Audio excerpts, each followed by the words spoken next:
Hi, I am once again trying to do this by audio and video.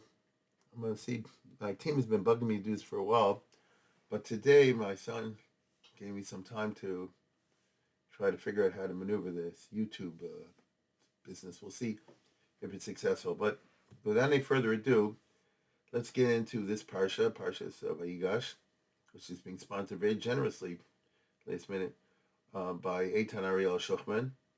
January 4th is Moshe and Michal's anniversary. I remember that, the wedding anniversary. It's English date, and it's also my son last year, Moshe Arielani. And so thank you very much to Eitan Ariella. And we're planning I guess you call it a scholar in residence program in another part of Baltimore soon. And there's a lot to talk about, but let's look at the Parsha. And my attention was drawn this year, I don't know why, but it doesn't matter, to this very interesting idea where it says, "Vayichalkal Yosef his aviv echov lechem fiatov." In other words, the big story of Joseph is, aside from the drama, but the really big story is he does not take revenge on them. As a matter of fact, he goes the other extreme. Vayichalkal Yosef his aviv echov lechem fiatov. The famine was raging, and as we would say today, Yosef sent them all a nice fat check every month, every one of them. He provided them with food and so forth. As Rashi points out, even Lefiatov, even extra food for the kiddies, because kids mess up food and things like that in the course of things. Now, why did he do that? He was angry at them. So that's the nobility of Joseph. He was wronged, but he did not wrong. That's how they would put it. So, me, myself, and I am wondering, Tucker, why is that? Why did he do that? And I just jotted down on paper a couple of different possible ways to go, which is very interesting because I'll tell you again, one of the main parts of the Joseph story is his failure to, or his self-restraint in not punishing the brothers. He could have said like this, "You mess me up, I'll mess you up." And not only that, he even gave them their own state. He gave them an achuzah, Beretz Mitzrayim, Beretz Meitav Aretz. So it's like you'd say, I'm giving the Jews the state of Massachusetts or the state of Montana or something. And that's where you stay, and you don't have to do anything, because actually I'm going to supply you with all you need. And he did it for the rest of their lives. And therefore they had nothing to do but sit and learn, as we would say today. So if you're like a colo guy in Lakewood of a certain type, it's a paradise. The check comes in. There's no problem paying the bills. You're assured of all that. You have time on your hands. And you can sit and learn. And that's what he wanted them to do. Or be shepherds, whatever it is, because they have flocks. So what exactly is going on over here? So you can learn this 5 different ways, I would say. Each one is a different way of understanding the story. You could say Yosef treated his brothers and everybody well because of the father. The father was still alive. They want to break his heart. They don't introduce more strife into the life of poor Yaakov. Vayeshev Yaakov, Bikesh Yaakov Lesha, B'shalva Kafel Tzom Reuben Yosef. Yaakov went through a lot of junk in his life with the Lavan and all the other business, Esav and so forth, rape of Dinah, Genug Shai. Bikesh Yaakov Lesha, Yaakov wanted a comfortable retirement. No, Kavetz Lavruk Shel Yosef. So it became the whole Joseph business, which embittered his life. Now it's all over, because Yosef is now the viceroy in Egypt, and the brothers have discovered this, and the brothers have told the father, Od Yosef Chai B'chihu Moshe Be'eretz Mitzrayim. And so, let the old man have a few good years. See family harmony restored. Maybe he doesn't really feel it. After all, you messed me over big time. You guys screwed around with me, threw me in a pit full of scorpions. But because of Kibbut of Aim, let's put it that way. Because of Kibbut of, he buried the hatchet, and he acted very nicely to everybody. And Yaakov should not feel there's any strife in the family or any bad feelings or anything like that. That's the Mahalach, no question about it. Another way is to simply say like this. Yosef was a tzaddik. A tzaddik forgives. It's a high madrega. Most of us wouldn't be like that. That's why we admire Yosef. He was now in a position to do something to the people that had wronged him, and he chose not to do it. Why? He was above that. Some people are like that. Right? Some people tzaddikim that way. Maybe the self-restraint he was forced to teach himself in the face of the temptations of the wife of Potiphar steeled him in the midah of self-control, which he then was able to exercise towards his own brothers who had wronged him. You can make a nice word out of it too. In other words, that was his tzidkus, not stamazoi, as we would say. This is what a musarist would say. He worked on himself, meaning through the Potiphar business. He worked on himself, and once he attained that business, so you don't need revenge, right? Most weak people want revenge, and it's a perfectly understandable sort of thing. Remember, the Mesilas Yesharim says like this: "Oh, how can you give revenge? It's so sweet. It's only, unfortunately, he says, the Rebbeinu Shalom says you can't do it. Lo sikah lo sita b'nei amecha. What a bummer. So you can't do revenge. Okay, you can't, but if you want to. But at the Harbin, a person who moves beyond that says, revenge is for the weak. Everything's min Hashem anyway, and so on and so forth. You could learn the whole Joseph story like that. And again, he would come out very impressive looking. Very impressive looking. And that'd be a credit to him. So it wasn't even because he was thinking of the father, because if you go with the first Mahalach, he's worried about the father, but really deep down himself, if he didn't want, it wasn't for the father, he would let it out. And in fact, we know in next week's parsha, when Yaakov Taka dies, the brothers come to Yosef and say, oh, now he's going to kill us. And they beg for him. And they say, forgive us. They don't apologize till after the father died. Now they realize they got no choice. He's going to get it. And by the way, what does Yosef tell them?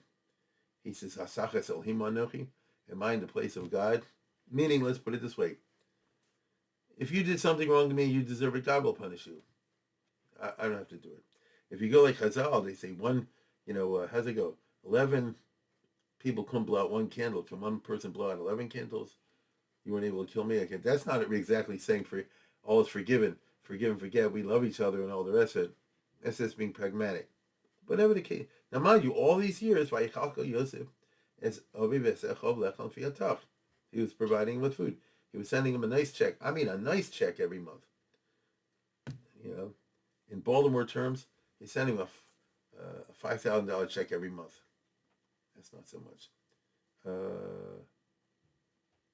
I'd say, I guess, a $20,000 or $30,000 check every month. Call it like that. That would be a lot of money where I come from. So, and he did it. So you say like this, well, he's a great person. There's another Mahalach. And that is one that I remember from the story of Queen Esther in the Gemara Megillah. Perhaps you remember it also. There's a certain place where they say, Ma Roa Esther Shezminas as a Haman Lasuda. Why did she invite Haman, and only Haman, to the meal with the king? And this Mandarma says this, and that one says that. And one of them is, she was Mekayim the Pasuk, Imro of Sonecha Hachalei Alechem. Right? So that's over here in Mishlei. Right? It's very, very interesting. And in Mishlei, it says in chapter 25, Imro of Sonecha Hachalei Alechem, V'imtzame Hashkemayim. If your enemy, the person who is your soni, who hates you, is hungry, give him bread. And if he's thirsty, give him water. Because really you're pouring hot coals on his head. And God will repay you for the chesed you did. So what does that mean? I'll tell you what it means. By the way, usually when you learn that Gemara Megillah, unless you take the trouble to look up the pasuk or be familiar with it already, but the book of Mishlei, which I don't think many people are, you don't get the point. You did something bad to me, something really bad. And I respond by doing all kind of good things to you, all kind of good things. I buy you a house, I get you a car, I get you a job, I do this, that, and the other. Or like Yosef, you're keeping him in high lifestyle in Goshen, and they don't have to work, and they're getting checks and all the rest of it. So how does the recipient feel? Let's say I was the recipient. I treated you very badly. I spoke against your back. I messed you with shidduchim, whatever I did. And you respond by doing me a lot of favors and making me dependent actually on your goodwill, which does not cease. How do I feel? That's a more sublime kind of revenge. Get it? I think to myself, this is the guy I did all this bad stuff to, and look how he's treating me. I was really bad in what I did. I was mistaken. Mistaken in what you did is a high madrega. That's like the real tshuva. What do I mean? It's not simply saying, I'm sorry I did it. I made a mistake in treating you this way. That's like the most advanced form of repentance. When you say what I did was wrong, not because I'm afraid of being punished, and not because inevitably you lead to punishment. I just did wrong. I mistreated you. I was sorry. I didn't treat you right. I see that now. That's the best repair of human relationships possible. And so that's the highest form of revenge, if you get what I'm saying. You did bad to me, I do good to you. And by me doing good to you, makes you, if you have any class whatsoever, feel like a real schmo. He's doing me so many favors. I owe everything to him. And how did I treat him when I had the chance? What a jerk I am. Oh, that's what you want. Meaning, if you did something wrong to me, I want you to realize what a jerk you were. Right? And the pasuk difference is, Ki gecholim atachota rosha. When I give you favors, when I send you the check, it's like pouring hot coals on your head, meaning you feel so bad because you're a recipient of my goodness and you know what you did wrong to me. Hashem yishalmach, and God will repay you for not doing something bad to the guy who did something bad to you. So you get a double. Shlomo Melch says in Mishlei. Number one, you have the highest form of revenge. Number two, you get schar. Can't get better than that. You have to be a certain derhaibin and mesh. You have to be a certain, what's the right word? High personality, classy, I guess you'd say, to appreciate that, right? Because usually revenge is I get you back, and here, the way I'm getting you back is by being nice to you. And so, when that's the case, Yosef was like a philosopher, like a Mishlei. Hey, look at the Ralbag says, "Kilatachotin kechoma rosho l'sarfo." When I give you the food or whatever it is I'm supplying you with, it's like I'm pouring coals in your head to burn you. May rov boshto al atova shikaba milchot tachas rosha gamlech. Out of the big busha that the recipient feels when he considers that he's getting all the chesed from you, and he gave you such bad. Everything he did was bad, right? So, in that case, Yosef was a very well thought out type of person, and he said, "What's the best revenge I can do, my brothers? In a way that won't hurt my father or any of that kind of stuff. Also, I'll be nice to them, and I can afford to be nice." On the viceroy of Egypt, I climbed to the top. My dreams were confirmed. All the sheaves bowed down to me, meaning I successfully ran the famine and the grain. And the sun and moon and stars bowed down to me. All the brothers and even the father and everybody else bowed down to me. Okay? So, let's put it this way. If you won, don't be a petty schmo and try to take revenge on the other guy. You won. Get it? You won. That's enough. You won. Don't rub their nose in it. By not rubbing their nose in it, you're rubbing their nose in it even better. Hashem yishalmach, and God will reward you for treating them well, because what the Rebbeinu Shalom cares about is how do you treat the other person. So you might say, I'm doing it for these and these reasons, but, it almost doesn't matter. So that's a completely different mahalach. It's a different Joseph, wise in a certain way. How did Shakespeare say it? Revenge is a dish best served cold. You see? That's another mahalach. Then there's another mahalach. That's the Abarbanel. The Abarbanel, of course, was a court Jew. We all know he was there in 1492 when they kicked the Jews out of Spain. and he played a role in trying to prevent it, etc., etc. He was a court Jew. He was a big macher under the King of Portugal, and later under the Duke of Mendoza, and later under the King and Queen of Castile and Aragon, especially Queen of Isabel of Castile. The court Jew is a well-known, the Hofjude, the Jude Chotzer. That's a certain type in Jewish history. I did a series on it. It's on YouTube somewhere, a couple of summers ago, on the court Jews in Spain. The Chassidim and Shabrut types. Let me tell you something, my friends. You're Jewish, you're in a Goyish environment, let's say a Christian kingdom or something like it, or a Muslim state. You find favor with the ruling prince because you can be of service to them, get them money, help them out in one way or another. And so you have a high position in court, not because you're Jewish, but in spite of the fact that you're Jewish. And all the other courtiers around you, always trying to screw you over and stab you in the back. Because that's what they do in royal courts, in Rebbeisha courts and Hasidus, in any kind of authority type situation, in the White House, on the staffs of Congress people. Whenever there's a head dude and he's surrounded by a number of people, each one's always jockeying for position to get closer and closer. Isn't Trump, isn't his inner circle all killing each other now? Steve Bannon, this one, that one, they all saying Lashon Hara about each other. That's how it goes. And if anybody makes a slip up, the others will be there to point it out and stab you in the back. So wherever somebody was a court Jew in Jewish history, in Europe or in Asia,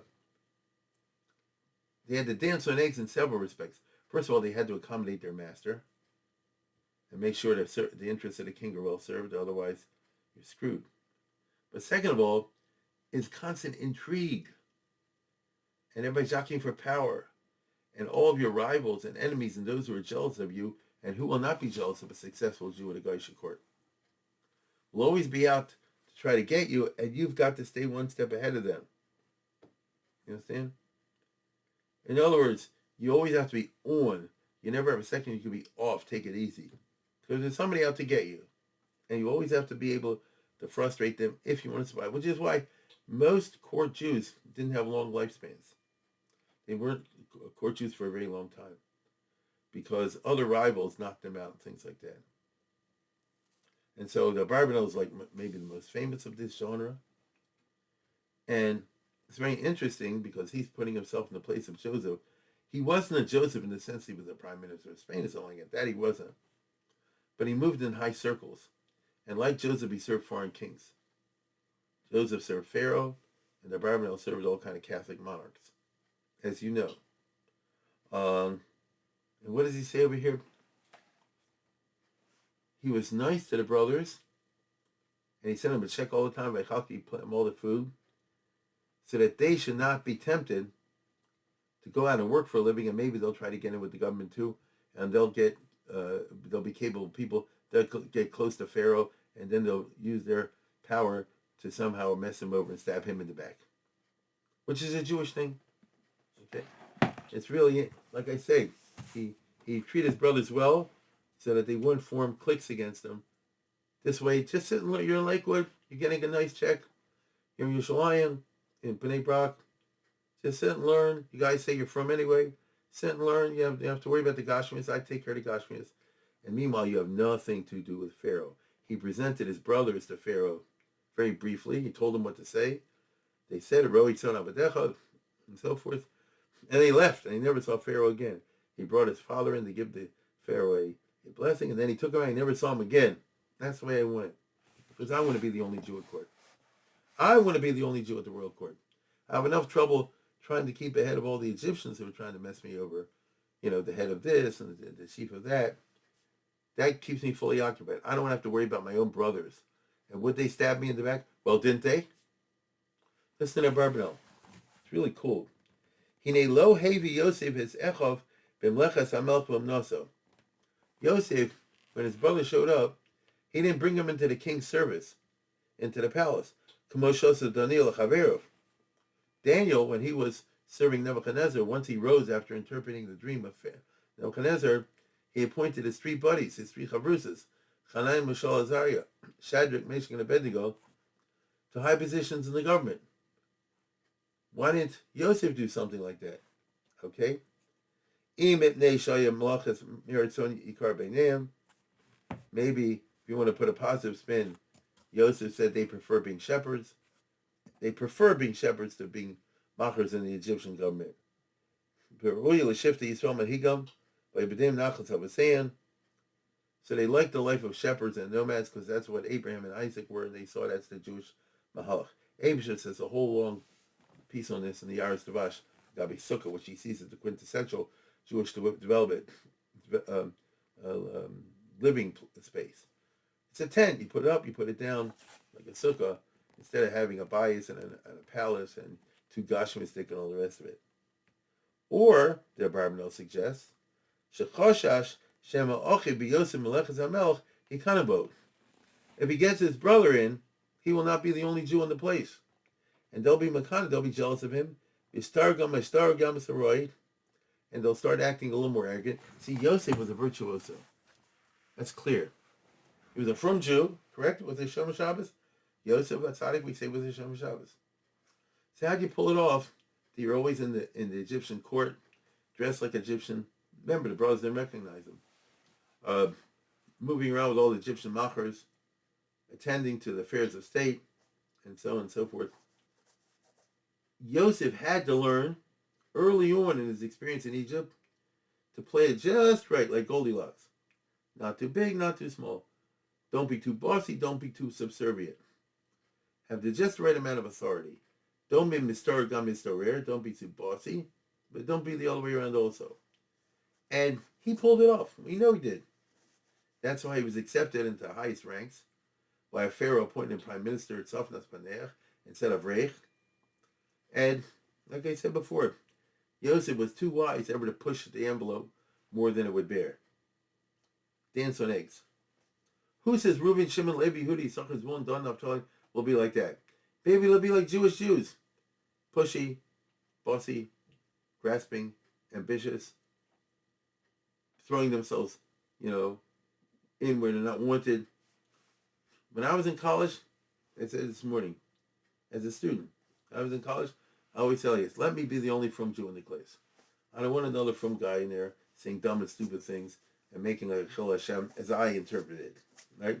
Teacher will say, what does Judaism have to say about this? The guy will say some dumb, stupid thing, which often happened.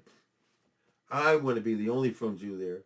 So if he asks any questions about Orthodox Judaism, I run the conversation. I dictate the narrative, and I craft the narrative in such a way that it'll be best for that particular audience in that particular class. Okay? I don't trust you. I don't trust him, and I don't trust her. That's Yosef, according to Barbanel. He knew how to act around Pharaoh. He knew how to keep his own religious integrity. Like I say, be a shomer. He could be at a state banquet and not eat treif, and not be offensive in the whole thing. Right? He could be, with a bunch of Egyptian priests who were praying to idols, all the rest, and he knew what to say and what not to say. But that doesn't affect his own religious convictions. It's not Pasha. Yosef could pull it off. But maybe his story is Maybe to be too bossy. I think that Barbanel here is speaking from experience. He met other Jews who vied for positions in Spain and Portugal, and usually they made a mess of it, okay? Female Ksonis Pasim, maybe from some other reasons. The point is that the Barbanel says Yosef supplied his brothers with all the food and any other necessity they could want to keep them out of the way. Don't come into my place of work. My place of work is the Egyptian government. You guys stay out of this. Right? You guys stay out of this. Which I think is very reflective of who Barbanel was. Would his own brother stab in the back? It's a Jewish machla down the centuries that Jews, especially in these sorts of things, will stab each other in the back. It's a long history of this. Just when you think the Jews in Poland for hundreds of years, in the golden age of the Jews in Poland, when the landlords, the priests owned everything, and they would assign the Armendas the right to run a bar, a store, which had a bar in it, and a hotel, and restaurant, and a music store, and all, what they used to have in Poland, is to be run by Jews, because they didn't trust the guy will drink up all the booze, People come to the bartender and say, I want to order this. He's gone, he's drunk. It's over. The Jews, believe it or not, once upon a time didn't drink. I know the whole Baltimore, Lakewood, and Muncie's probably laughing at what I'm going to say, but once upon a time, Jews didn't drink. And therefore, the Polish noblemen felt they could trust this to the Jews. So that's a parnosa. So let's say I'm talking to the Friedman family, and the poritz here says, for his own selfish reasons, I'm granting this particular monopoly to run this particular shank, this store, to the Friedman family. And we've done the numbers together, and I'm going to get $25K out of this every year. Comes along the Schwartz family and goes to that duke or prince. He says, I can redo the numbers and make sure you don't get $25K a year. You get 26 or 27 or 28. The nobleman, being ruthless, will throw the Friedman family out in the street. They'll starve to death. The Schwartz family move in. And what do they do that for? This is a Makas Medina. In early Hasidic literature, it's famous. The Baal Shem Tov was always fighting against this. So were others, some famous Rebbes. But it's who they are. So Yosef didn't want that. Therefore, he said, I'm giving my brothers a job, like I say, away from the family business. And Lev gives them to hate. And like I said before, have a morning Seder, an afternoon Seder, an evening Seder, and leave us all the heck alone. Right? Leave us alone. And in that case, Yosef was successful as long as he was successful. Another way of looking at it is that Yosef was afraid, knowing the Jewish temperament, how much it would clash with the Egyptian temperament. And so not only at the court or in the high positions, he knew Jews and Egyptians don't mix together very well. And if the Jews will move to Egypt like his brother just did and live among the Egyptians, there'll be clashes. We already saw this in the rape of Dinah. They were living, so to speak, together with the Shem people. Turned out bad. Yaakov is better off by Yivasa Yaakov Levado. Live in their own camp. The girls don't go out. The boys don't go out or in. And so, Yosef said, I'm sticking you all in Goshen. It's all Jews over there. You'll be part of the Egyptian empire. You won't be disloyal to it. You'll produce money. From that will go revenues to the Pharaoh. Right? In other words, there's nothing wrong with what I'm doing, but stay away from the Goyim. They'll have a bad influence on you, and you will cause anti-Semitism. And you and I know that that's what happened eventually. Because when Yosef dies, some part of Yishutsu, the Jews no longer stay in the land they were assigned in Goshen. They go out there. It says something. I've spoken about that in the past many times. Just at the simplest level. They were all over the country. The Egyptians said, what the heck is going on here? We'll be led in a plague. When all the Jews lived in Goshen, you didn't see them.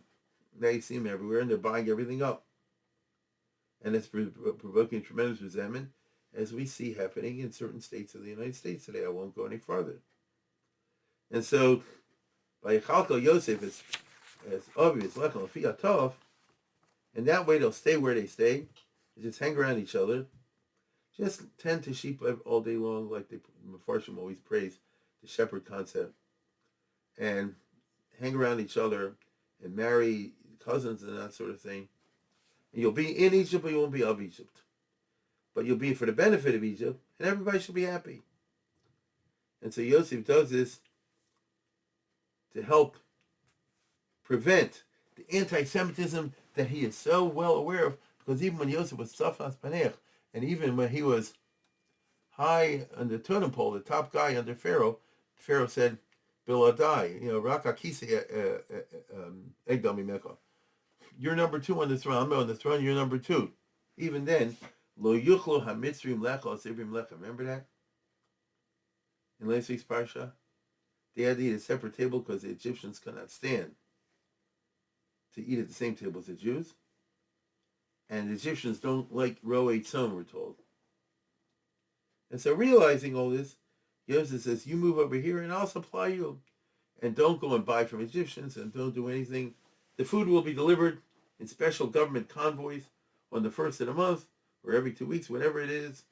there'll be plenty of food, and don't interact with the people of the land, which was a smart thing considering we know what happened eventually when the Jews no longer adhered to this. Moreover, he's afraid the effect it'll happen on the Jews. Let's talk about what happened. The Rambam tells us very famously that, no, it's in Medrash Rabbah, in the beginning of Shemos. It says when Yosef died, they stopped doing bris milah. Right? Omru niya kimitzriyim. V'havach hakadosh baruch hu. And so Ava sha mitzriyim hoyovim mosam l'sina. When they stopped circumcising, they basically said, we don't want to be separate, we want to be part of you. But they couldn't be part of them because they're not really Egyptians, no matter how hard they tried. And so it only provoked resentment, and the resentment eventually led to slavery and all this suffering. So, what was Yosef thinking? Who knows which of these positions is right? Is it that he was worried about the father, or his son was a tzaddik, or he was practicing the highest form of revenge? Or was he cynically worried the brothers would try to get in on his act and stab him in the back and try to be prime ministers of Egypt in his place? Or was it because he was afraid that if the Jews and Egyptians lived too close to each other, it would lead to anti-Semitism? Or was it because he was afraid that if the Jews leave Goshen and go out and do business in the regular Egyptian world, they'll corner the market, buy up everything, and provoke anti-Semitism that way? Or was it a variation of something else? In the Gemara in Megillah, it says Eliyahu spoke to the rabbi who said all these shots. And he said, which one was right? He said, they're all right. So as far as I know, I don't know, maybe all these cheshbonos were in Yosef's mind. In which case, he played a long game, and he had and he juggled a lot of balls at the same time. But that totally matches the character of Joseph that we find in the Bible. On one hand, Yosef a tzaddik, which is of course true, no question about it.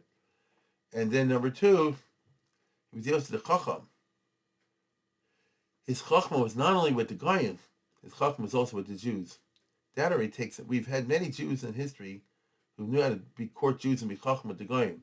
Very few of them were able to have Joseph's skills and also be chacham by the Yidden. In my opinion, that's harder. But anyway, I've gone a little bit too long, but I wanted to share that with you. Thank you again to Mishpachas Shuchman, to Eitan Ariella, and it's a mazel tov to Moshe and Michal on January 4th, whatever the Hebrew date came out to be, and my own kids.